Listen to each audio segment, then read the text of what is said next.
आकाशवाणी भोपाल से प्रस्तुत हैं प्रादेशिक समाचार।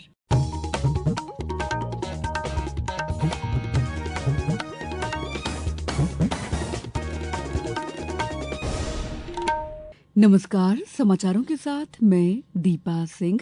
सबसे पहले मुख्य समाचार।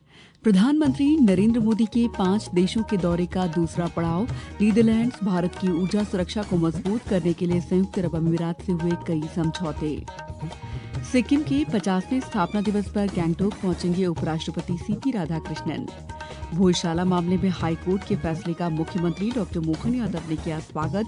बोले, ब्रिटेन से वापस लाएंगे मां वाग्देवी की प्रतिमा। और प्रदेश में गर्मी का कहर जारी। मौसम विभाग ने आज 37 जिलों में हीट वेव का अलर्ट जारी किया। अब समाचार विस्तार से। प्रधानमंत्री नरेंद्र मोदी संयुक्त अरब अमीरात के बाद नीदरलैंड्स पहुंच गए हैं।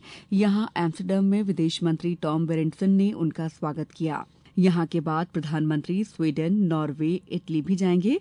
प्रधानमंत्री नॉर्वे में तीसरे भारत नॉर्डिक शिखर सम्मेलन में 5 देशों के प्रमुखों से मुलाकात करेंगे। कल श्री मोदी ने यूएई के राष्ट्रपति शेख मोहम्मद बिन जायद अल नाह्यान से मुलाकात की थी। दोनों नेताओं के बीच रक्षा, ऊर्जा और इंफ्रास्ट्रक्चर सहयोग के साथ साथ $5 अरब के निवेश पर सहमति बनी है। हॉर्मुज़ को फ्री, ओपन और सेफ बनाए रखना ये हमारी सबसे बड़ी प्राथमिकता है। इस विषय में अंतर्राष्ट्रीय कानूनों का पालन आवश्यक है। ब्रदर, भारत हर परिस्थिति में यूएई के साथ कंधे से कंधा मिलाकर खड़ा है और आगे भी खड़ा रहेगा।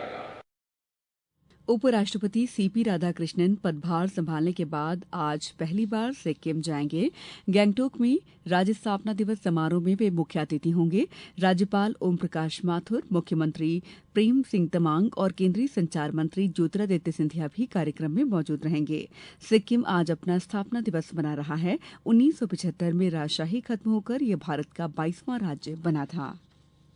धार की भोजशाला पर हाईकोर्ट के फैसले का मुख्यमंत्री डॉ मोहन यादव ने स्वागत किया है। उन्होंने कहा कि कोर्ट ने भोजशाला को मां वाग्देवी की आराधना स्थली माना है।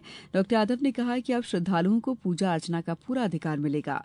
उन्होंने कहा है कि ब्रिटेन में रखी मां वाग्देवी की प्रतिमा को वापस भारत लाने के प्रयास किए जाएंगे। इस बात का प्रसन्नता भी व्यक्त करता हूँ कि न्यायालय ने माना कि हाँ, ये भोजशाला का स्थान था जहाँ राजा भोज ने माँ वाग्देवी के स्थान के माध्यम से इस स्थान की महत्ता को विकसित किया था। मैं अपनी ओर से इस निर्णय का स्वागत करता हूँ, अभिनंदन करता हूँ, मध्य प्रदेश वासियों को बधाई भी देता हूँ। स्थान को और अच्छे ढंग से गौरवान्वित करेंगे। जो वाग्देवी की प्रतिमा विदेश में है, हम यथायोग्य प्रकार से कानून सम्मत तरीके से उसको लाने का भी प्रबंधन करेंगे। मुख्यमंत्री डॉ मोहन यादव ने कल मंत्रालय में समीक्षा बैठक लेकर कई अहम निर्देश दिए। उन्होंने कहा कि पूरे प्रदेश के सरकारी दफ्तरों में बायोमेट्रिक अटेंडेंस सिस्टम लागू किए जाएं। उन्होंने स्वामित्व योजना के तहत जमीन की रजिस्ट्री महिलाओं के नाम पर करने और ग्रामीणों को मुफ्त पट्टे देने का अभियान चलाने के निर्देश दिए। डॉ यादव ने गांवों में स्कूल, खेल मैदान और बेहतर सुविधाएं देकर शहरों की ओर पलायन रोकने पर जोर दिया। देवास के टोंककला में पटाखा फैक्ट्री में हुए विस्फोट की जांच के लिए राज्य सरकार ने न्यायिक आयोग बनाया है। हाईकोर्ट के सेवानिवृत्त न्यायमूर्ति सुभाष काकड़े इस एकल सदस्यीय आयोग की अध्यक्षता करेंगे।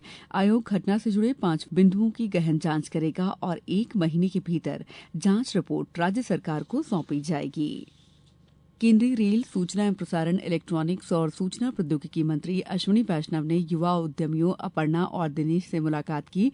ये युवा उद्यमी रूडा नोट्स के संस्थापक हैं। उन्होंने कहा कि भारत में बने कागज के उत्पाद गुणवत्ता, कार्यक्षमता और टिकाऊपन में बेहतरीन हैं। मंत्री ने सोशल मीडिया पर लिखा कि अच्छी स्टेशनरी हमेशा से उनके दिल के करीब रही है। समाचारों में वक्त है ब्रेक का। ये समाचार आप आकाशवाणी मध्य प्रदेश से सुन रहे हैं। ये समाचार बुलेटिन YouTube पर Madhya Pradesh news All India Radio channel पर और Facebook साथ ही X प्लेटफॉर्म पर AIR न्यूज भोपाल पर सुने जा सकते हैं। इसके अलावा आप हमारी वेबसाइट newsonair.gov.in पर अथवा न्यूज ऑन AIR ऐप पर भी समाचार सुन सकते हैं। ब्रेक के बाद समाचारों में आपका एक बार फिर स्वागत है। मुख्यमंत्री डॉक्टर मोहन यादव कल शाम भोपाल के रविन्द्र भवन में नर्मदा चिंतन संगोष्ठी में शामिल हुए। उन्होंने कहा कि जल संरक्षण में प्रदेश देश का अग्रणी राज्य है। गुड़ी पड़वा से शुरू हुआ जल गंगा संवर्धन अभियान 30 जून तक चलेगा। अभियान के तहत कुएं, बावड़ियां, तालाबों को फिर से उपयोगी बनाने का काम जारी है। मुख्यमंत्री ने सामाजिक कार्यों में उत्कृष्ट योगदान देने वालों को समर्थ नर्मदा अलंकरण से सम्मानित किया। 3 मई को पेपर लीक होने के कारण रद्द हुई नीट यूजी परीक्षा अब 21 जून को दोबारा होगी। इस मामले की जांच सीबीआई कर रही है। शिक्षा मंत्री धर्मेंद्र प्रधान के घर पर उच्च स्तरीय बैठक में परीक्षा की तैयारियों की समीक्षा की गई। परीक्षा दोपहर 2 बजे से शाम 5:15 तक होगी। सीबीएसई ने 12वीं के नतीजों से असंतुष्ट छात्रों के लिए 2 चरणों में समीक्षा की सुविधा दी है। पहले चरण में 19 से 22 मई के बीच 700 रुपये प्रति विषय शुल्क देकर उत्तर पुस्तिका की स्कैन कॉपी मांगी जा सकती है। दूसरे चरण में 26 से 29 मई के बीच गलती के सत्यापन या पुनर्मूल्यांकन के लिए आवेदन किया जा सकता है। सभी आवेदन ऑनलाइन जमा करने होंगे। हर चरण में सिर्फ एक आवेदन मान्य होगा। प्रदेश में अब तक 11,54,000 से ज्यादा किसानों से 80,90,000 मीट्रिक टन गेहूं खरीदा जा चुका है। किसानों को इसके लिए 9,522 करोड़ रुपए से अधिक का भुगतान भी किया जा चुका है। राज्य सरकार ने कृषक कल्याण वर्ष 2026 के तहत 1,32,000 हेक्टेयर में उद्यानिकी फसलें बढ़ाने का लक्ष्य रखा है। सब्जी में 54,000, मसालों में 56,000 और फलों में 18,000 हेक्टेयर क्षेत्र बढ़ाया जाएगा। किसानों को ड्रिप सिंचाई, पॉली हाउस, आधुनिक तकनीक की मदद भी दी जाएगी। प्रधानमंत्री आवास योजना में प्रदेश ने देश भर में पहला स्थान हासिल किया है। प्रदेश में 10 लाख से ज्यादा घर स्वीकृत हो चुके हैं। वहीं 98% से अधिक घरों का निर्माण शुरू हो गया है। 9 लाख से ज्यादा घर बनकर तैयार हो चुके हैं और लोगों को सौंपे जा चुके हैं।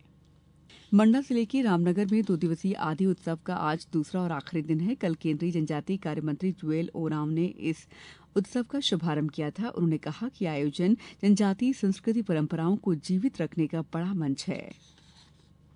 राज्य सरकार ने सम्राट विक्रमादित्य के नाम पर 1 करोड़ 1 लाख रुपए का अंतर्राष्ट्रीय सम्मान स्थापित किया है। इसके साथ 21 लाख का राष्ट्रीय सम्मान और 5-5 लाख के 3 शिखर सम्मान भी दिए जाएंगे।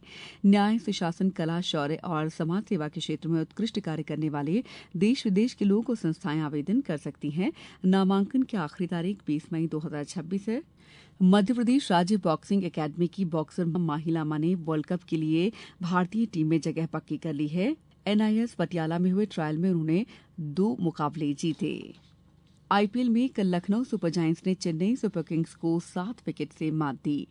आज शाम 7:30 बजे ईडन गार्डन्स में केकेआर और गुजरात टाइटंस के बीच मुकाबला होगा। प्रदेश में गर्मी का कहर जारी है। कल खंडवा में सबसे ज्यादा 45.1 डिग्री तापमान दर्ज हुआ। 12 शहरों में पारा 43 डिग्री के पार रहा। मौसम विभाग ने आज 37 जिलों में हीट वेव का अलर्ट जारी किया है। इसके साथ ही इंदौर, उज्जैन, रतलाम, धार, देवास के लिए तेज लू का ऑरेंज अलर्ट जारी किया गया है। इंदौर, उज्जैन और मंडला में रात को भी गर्मी से राहत नहीं मिलेगी। अब कुछ समाचार संक्षेप में।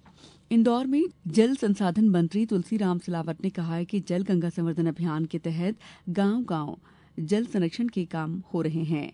झाबुआ कलेक्टर ने पद्मश्री लोक कलाकार रमेश परमार और शांति परमार की कार्यशाला का भ्रमण किया। धार में 3 दिवसीय 11वें पद्मश्री फड़के संगीत समारोह का शुभारंभ कल शाम विक्रम ज्ञान मंदिर लालबाग परिसर में हुआ। पन्ना में न्यायिक मजिस्ट्रेट ने शहर के वन स्टॉप सेंटर का निरीक्षण किया। खंडवा में शनिचरी अमावस्या पर हजारों श्रद्धालु मां नर्मदा में आस्था की डुबकी लगा रहे हैं। आगर मालवा के सुसनेर में युवा संगम रोजगार मेले में 33 युवाओं का प्रारंभिक चयन हुआ। अशोकनगर में संपर्क अभियान के तहत बिजली संबंधी सेवाओं के लिए घर घर शिविर लगाए जा रहे हैं। भोपाल में Madhya Pradesh power generating company ने 72 चयनित अभ्यर्थियों को नियुक्ति प्रस्ताव जारी किए। इस बुलेटिन में बस इतना ही। अगला बुलेटिन दोपहर 2:10 पर। दीजिए इजाजत। नमस्कार।